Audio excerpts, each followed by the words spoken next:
Just because somebody talks with a loud voice and a stern tone and has this back and posture straight and their muscles coming out, and they, when they come in, they look left and right and strike some poses, take a seat, and they've got their status, it doesn't mean that they are superior to you. It doesn't even mean that their mindset is superior to you. You see, those skills can be trained. You can learn how to direct your voice. You can learn how to keep your back straight in your posture. You can go work out and wear certain things that will give you a more shining presence. You see a lot of celebrities and such, they walk into a room and when they're in the interview or the podcast room, they have a persona and they can answer people by sitting back and saying this and saying that. And you, as the viewer, the audience, you think, wow, this person's got it, this person's it. Now, this is where you got to be careful.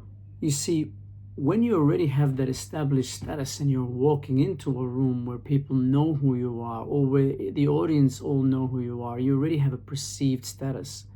You already have a persona. It's easy for you to play that role in that medium. But in no way does that mean that that person has a stronger mindset than you do. You don't even know if what they're saying they actually can do those things or not. You don't know.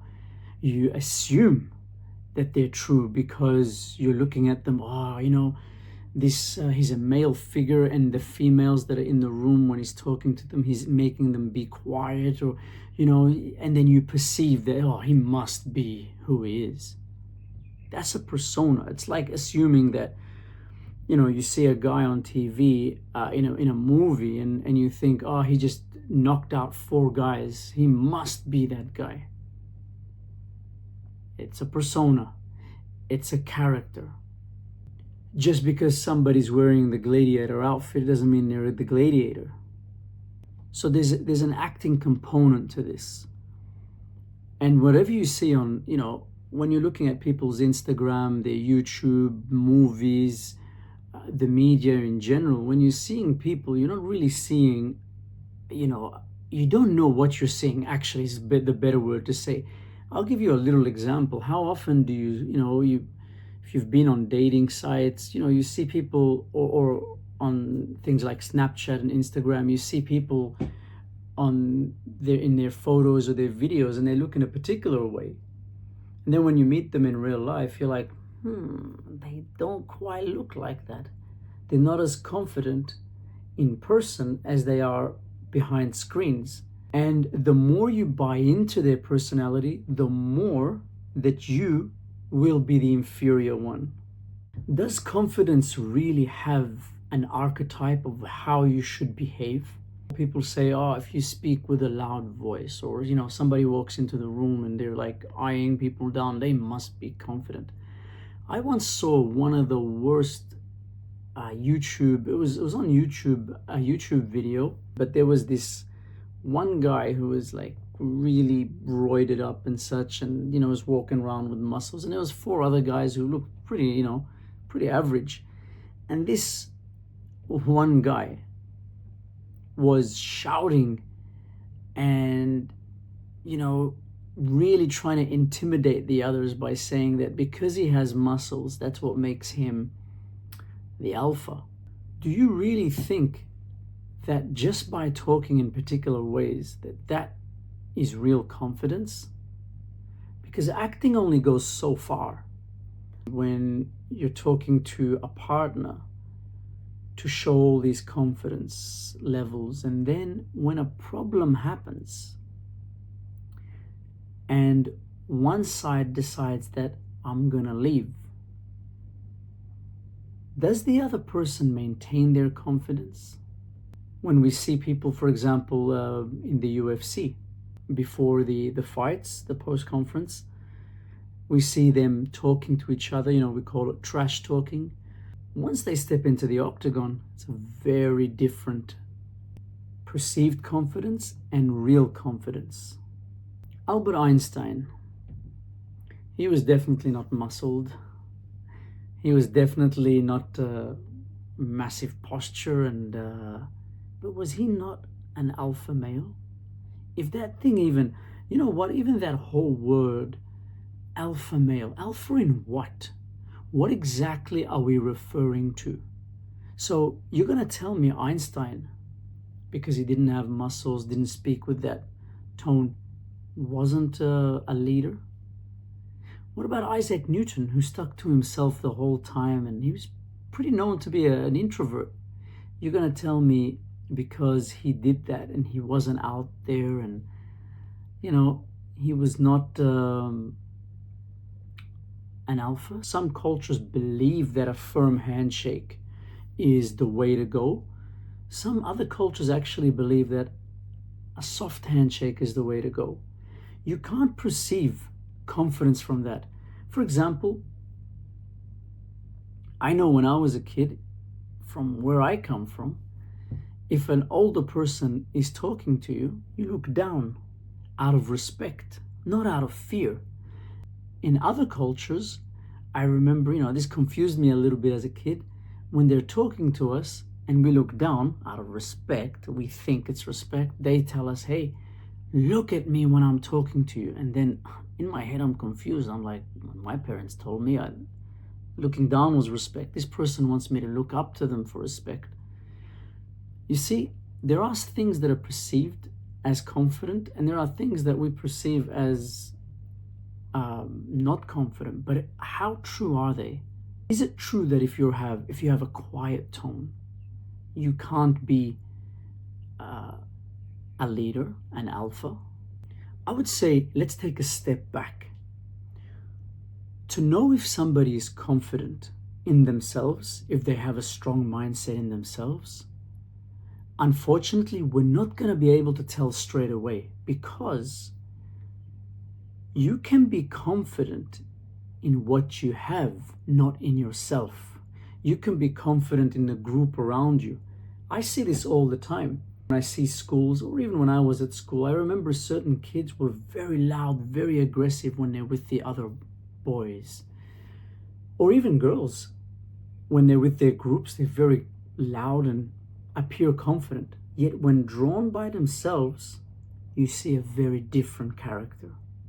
In the same way, when we're looking at celebrities and we're looking at athletes and influencers, how are these people, their confidence, when they're stripped away from their status?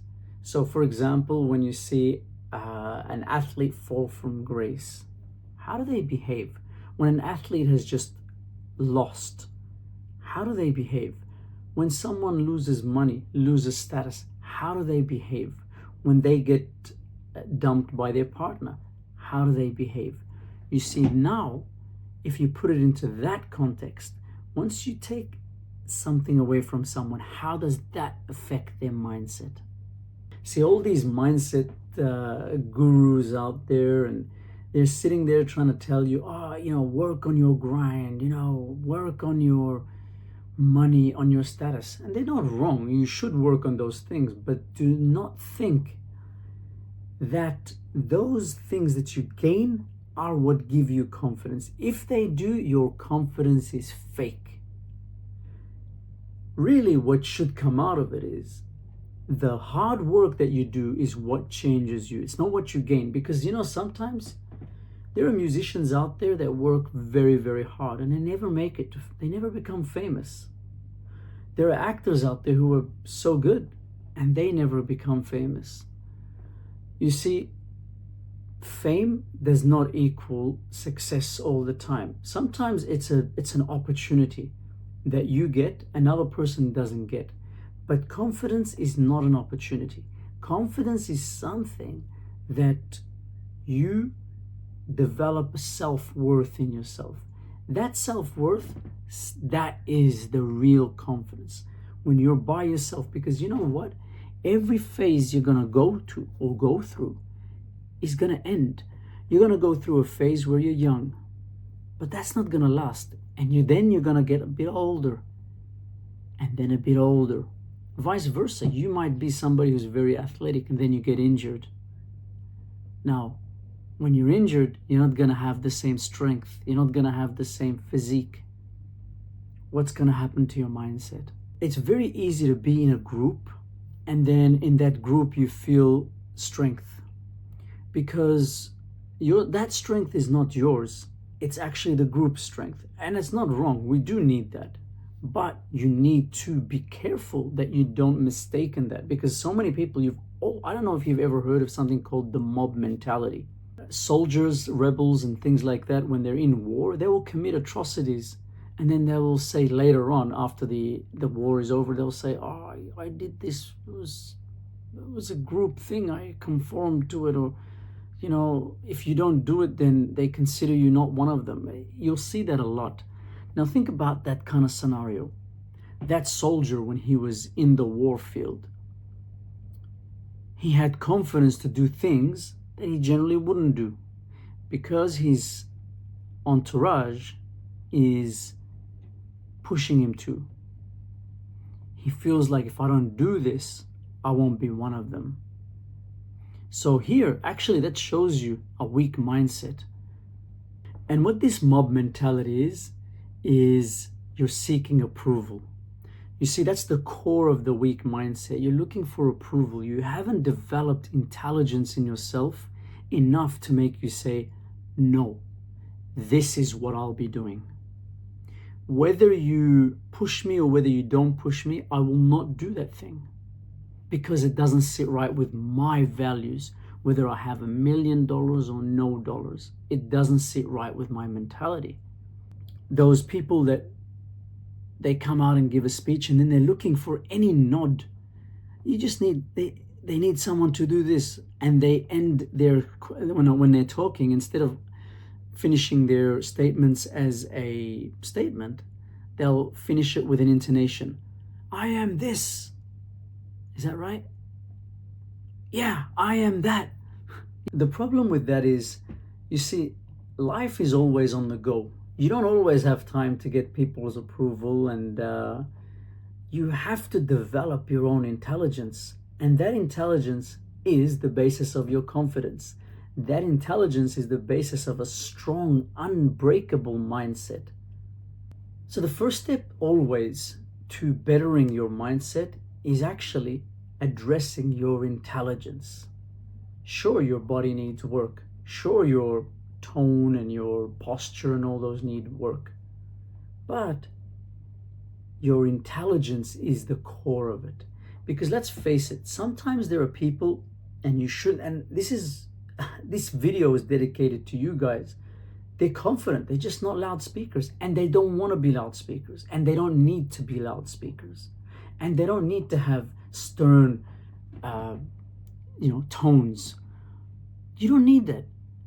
It can help if you think that is something your character is missing. Play around with it, but don't be overwhelmed by it. Some people are just quiet in nature, and that is not against or opposite to confidence. So how do you know if the guru or the coach or the mentor or the people you're looking up to, how do you know if they are real or if they are not real? Two things. First one is, if you develop independence in yourself, that's a good sign. You'll be able to see, rather than judging them whether they're good or bad, you start seeing, do I need this or don't I need this? Do I need this skill or don't I need that skill? A good coach or a good mentor or a good teacher is one who teaches you independence in yourself. Even a good parent is one who teaches you independence. And then you learn that independence, and then you start developing things on your own. You start listening, okay? When you listen to a guru or a famous person, don't be overwhelmed by fame. And look, I'm not saying this lightly. How many famous people in the past few years have we seen fall from grace? We thought they were confident. Turns out they were criminals. How often have we seen that? And the next thing is, keep advancing in your intelligence. Learn, read, reflect, talk to people, do experiences. The more you do that, the more you'll be able to trust your instincts. And you know what? Anything you learn, you can use. Anything. Even if it's fake, it'll just have a shorter use-by date. You'll learn something. Some things are so fake you can't use them, like automatically, you know. But then there are things that might sound appealing. Like you might be like, this might have some truth to it. Then you experiment with it and you realize it doesn't take you that far. So then here you kind of uncover the truth behind what's being taught to you or not. The more your intelligence grows, the more you'll find yourself understanding of other people. And then here you'll be able to make judgments on the go. A good mindset knows that there are many different types of people. A weak mindset assumes that all people have to be the same type. To be right, you need to be my type. Now the problem with that is that you're easily crushed. Very simply, I'll show you an example.